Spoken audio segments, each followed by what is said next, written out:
All right, so my top 100 aspirations are totally gone. I think I'll be happy and lucky to stick in the top 500 at this stage. So all my attention turns to helping you guys get to the promised land. And Isaiah Yo, he's going to continue doing that for you. He's not doing it for my team, unfortunately, but I'm looking for him for next year. And he's just getting way too expensive. He'll be basically where he was priced at the beginning of last year, and a good reason why people were staying away, just with the less upside than Cleary and Hines and all these types of guys. But he just keeps chugging along, and to go 82 and 85 to absolutely ruin me, especially as captain for most people, he's been absolutely incredible. And now that he's thrown in the offload, he's way too good, way too good at the moment, just with the one missed tackle. So 56 in base to go along with those 4 tackle breaks, the offloads, the try assist as well. He's absolutely spectacular. So well done to Yo owners. I wonder if he'll even rest now they've lost 2 games in a row. That's the crazy thing with it, is that, could have potentially picked him up over the last few weeks, even maybe this week instead of DCE. So we'll see how that one looks out, in a little while, along with Murray as well. All these guys, all the guns just coming in clutch in this back month of the season. They've been spectacular. It's really the top guys too, the guys that we have started with in the past, started with this year. Cam Murray for myself, one of those guys. He's just gone back-to-back massive scores, and we didn't see that as much at the start of the season. And these are Yo's 2 biggest scores of the year. It's the week of the couple of weeks of the mids, really, with AFB going nuts. Obviously Yo there, Carrigan, Murray. If you have sort of 5 of the top line mids at this stage of the season, you are absolutely crushing it and doing an awesome job. And then just getting by with your wing fullbacks and the random other guns, obviously, and Dane Gagai and these types of guys are crushing as well. So there you go, which is not what is expected from last year. We saw and every other year, you usually see the halves, the outside backs, they start to really dominate this last month or so of the season, the last 8 weeks there. And the mids tend to fall away a little bit, along with the edges and the hookers especially. So there you go. But Joe Tarpany with a 67 as well, getting a try assist in this one with a couple offloads, 5 tackle breaks as well. So he was great in his 58 minutes. So a terrific stint, a massive PPM, and congrats to owners of Joe Tarpany as well, who goes into that list of mids that's crushing it with 60 plus scores. Hudson Young, another 60 for him. He's had a really good back end to the year. He's actually ended up making 109k after a really slow start. So anyone who jumped on sort of post that first month or so, you've made a couple 100k, and you've put yourself in a really good position to do well in NRL Fantasy this year. With Fisher Harris getting a try, Xavier Savage with a double, so good stuff for the cheap cash out a while back. Fogarty with 54 there, a much better game for him. 719 kick meters. That was kind of the thought, that he could do pretty well on the base. If he didn't miss too many tackles, he'd be able to kick for plenty. And I suppose, they were well in this game the whole time and ended up winning it. So, of course, he was going to do pretty well in this back and forth style of game. So good stuff to Fogarty owners. And, crazy that Penrith end up losing this one and have lost back-to-back games now. Dane Laurie on the wing, 4 line breaks for him with a try, so good stuff there. Liam Martin, a 52, Schneider, a 51, along with Smithies, a 50, who's really upped his game in the last few weeks. Matt Timoko with a 49, a much better one for him.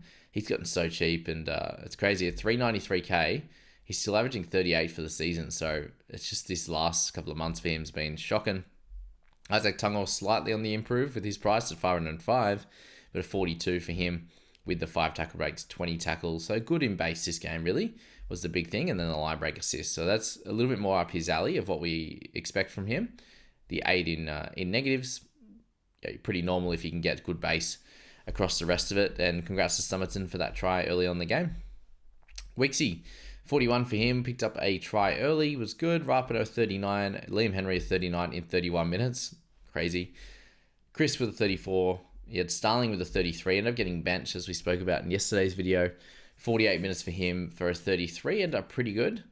Only ran the footy once and picked up 2 tackle breaks in that time. So run the footy more, big fella. But just one of those ones for me. I actually haven't taken his score. He's looped out as my lowest that I was looping. So not too bad, but been hoping for more over the last 3 weeks after how well he played that first month or so. 5 weeks or whatever it was, when I think I had him for 3 or 4 of them, and some people had him for the 5 which was really cool for them. Dylan Edwards at 31, so that was the tough one for anyone who brought in. I was going to say Dill Bags, but Dill Edwards there, not good on that front. 204 run meters, three goal kicks, and just the one line break assist. So not much happening for him, just a one tackle break as well. So not a great game for him in the Panthers. Obviously To'o with a 31 as well. Not great. We haven't even got to Casey McLean yet. But Josh Papali'i 31, Whitehead, Luai. Anyone who brought in Luai, this was not the game you're looking for. You're looking for a Penrith masterclass, and it shows that, a couple of the half options this week picked up a 27 each, which was pretty gross there, that's for sure.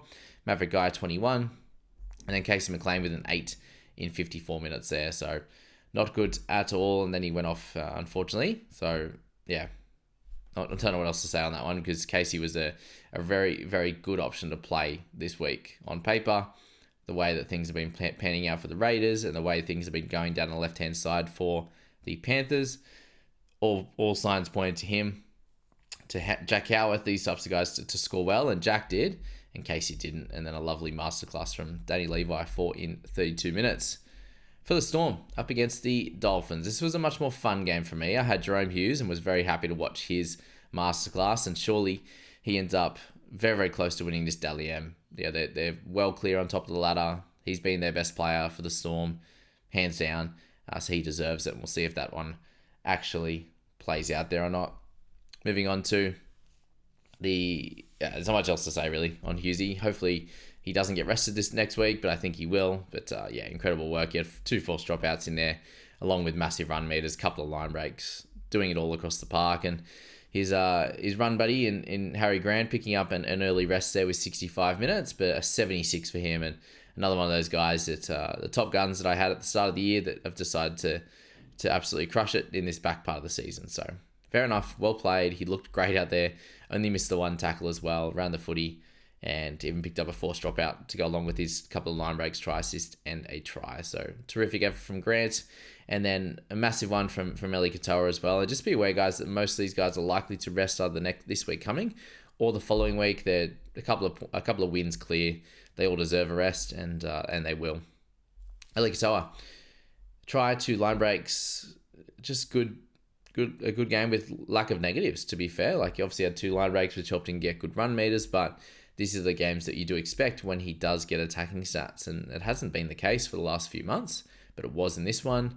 And then Trent Liero doing great things in the middle there, actually getting 3 offloads as well, trying to outdo Shawnee Blore, who I think Liero gets the ball a lot more than what Shawnee Blore does, and that's just that left edge is just wild, because how many games last year was I watching Liero in my side, and he just wouldn't get the footy. They just wouldn't give it to him. And then now that he plays 13, he runs the footy once a set. So, yeah, it's crazy how that one works out, but he's had a really good season there in that 13 role. Josh King, someone who just runs a really good line, and he's there at the right time whenever, Hughesy or Munster, been Hughesy a lot this year, the Hughes to King pass for a line break try assist there.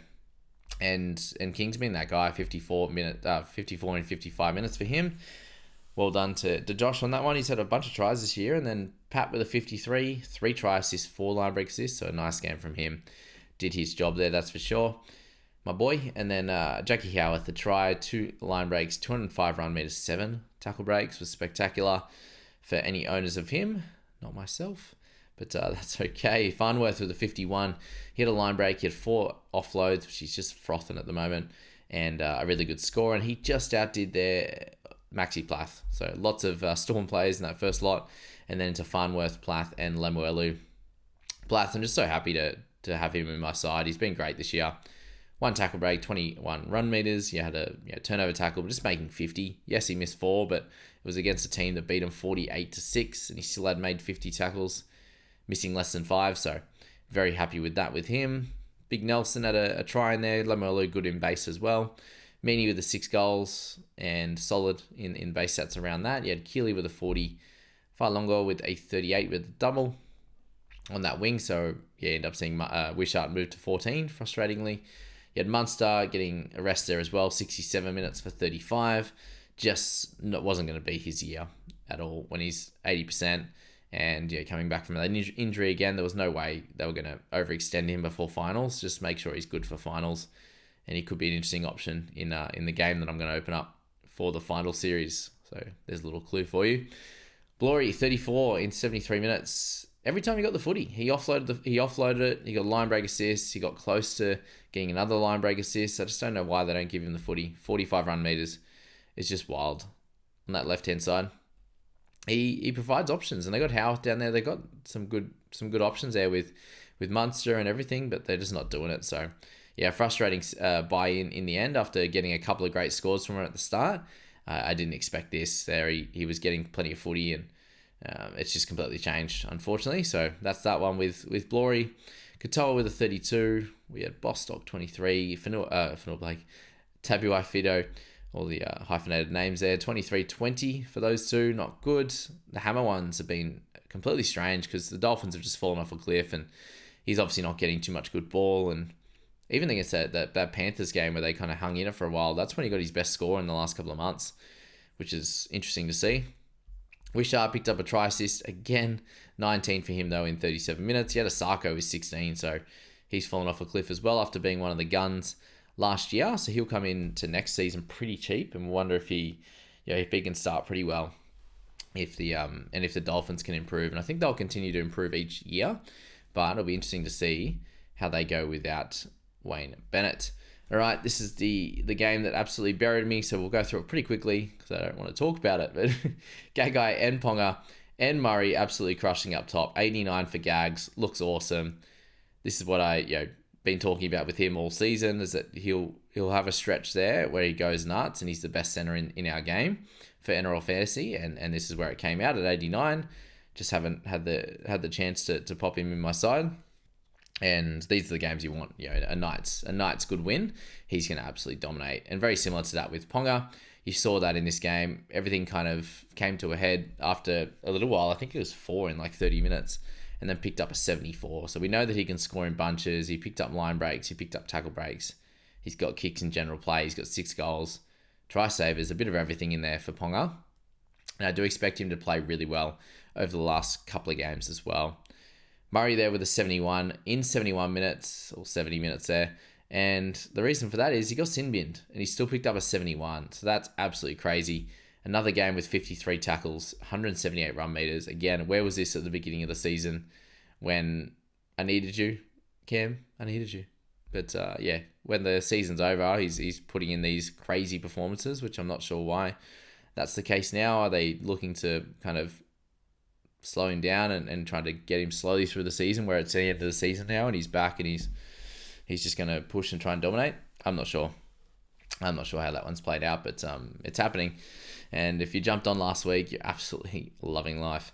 Cogger, 68 for him. A really good game. Good to see him out there doing good things. Dylan Lucas just won't pass it to Mazu. Well, yeah. Doesn't know how to sometimes. Went himself obviously a couple of times and then picked up a try on one of those as well, so it worked out on one of them. It was a good score there. Leo Thompson, 51, great work. Elliott, 48 for him. Charlie Milne, 45 with the try. He's had a really good back end of the season, to be fair, in a team that's struggling. Picked up 6 offloads in this one to go along with his try. Davin Mwale with a 44, so outdoing Cook. It's Tani Milne and Davin Mwale outdoing Cook. And all of my other players, I had 5 players in this game, and the highest was 43. So there spells the end to my season, as I was saying. But Cook there getting a rest in a game where they just looked like they just gave up. The Cook and Kolomatangi both go off, 2 of their best players, and at the same time had them both off. Really strange how that one played out. Cook was doing good things, and then obviously slowed down with the resting. So he was off for 20 minutes, came on for the last 4, and that was that. So frustrating for being an owner of Cook after how good he's been going. It's obviously swings and roundabouts sometimes, but you need at least a couple of plays in your game to do well to feel decent about it. Saifidi there with a 43 continues to do good things and is up to 516k now, which is wild. Duncan. You got Kolomatangi playing less minutes and Duncan's not even an edge and he's playing 80 on the edge. So not sure what's happening there. But just Jamie complaints for your Sunday morning. But Fletcher Sharp, Brayley 41-40. So good stuff. Fletcher Sharp's done a great job actually since moving to the wing. Brayley with a 40. Decent tackle numbers. It's about all from this game from him. Greg, the leg, 38 for him. Still got 7 tackle breaks, which is nice, but yeah, no attacking stats coming in his way, and he did make 7 tackles, so I can't complain too much with his base. It is always there. Whiten, 37 for him on that one. A try assist, a line break, so good stuff there. But yeah, he started pretty poorly. He had 4, I think, in 25 minutes, and then picked up that try, which basically saved his whole week there. And then he had that try assist as well. So to have all those attacking stats and just get a 37 is rough. And it was obviously to do with the 8 missed tackles, 2 errors, and 2 penalties. So he was neg 24 in this game. And out of all that, he actually ended up going past Colin Matangi's score, who downdated 4 points, which was rough. Already sitting on a 40, which didn't look that great. And under 40 looks even worse. So 24 tackles for him, 58 run meters. So just get your good players ball, wouldn't you? I don't know. Not sure how this is playing out for the South this year, but not happening. And then you have Gray, our other boy, 33 for him. Picked up that try assist early. Did miss a few tackles, obviously, and had the 1 error, but just not much happening. Like, there were so many times that you thought he was going to make some tackle breaks, and it just wasn't to be. So there has been other weeks where that has actually come off, and blokes have missed him, and he's gone off to make line breaks, big extra run meters, and extra tackle breaks, right? So it just wasn't to be in this game. For Gray, a 33 for him. And then you're moving down to Ty Munro. Welcome back to him, which was nice. You had Kaipis Paul as well, so any Kaipis Paul owners would be spewing in that one. He had a big cut on his leg, so 33 minutes for 11 points. Was gross, even had a 2-point down date. And then Frizzell, 8 for him in 38 minutes with the concussion. So a tough one on that.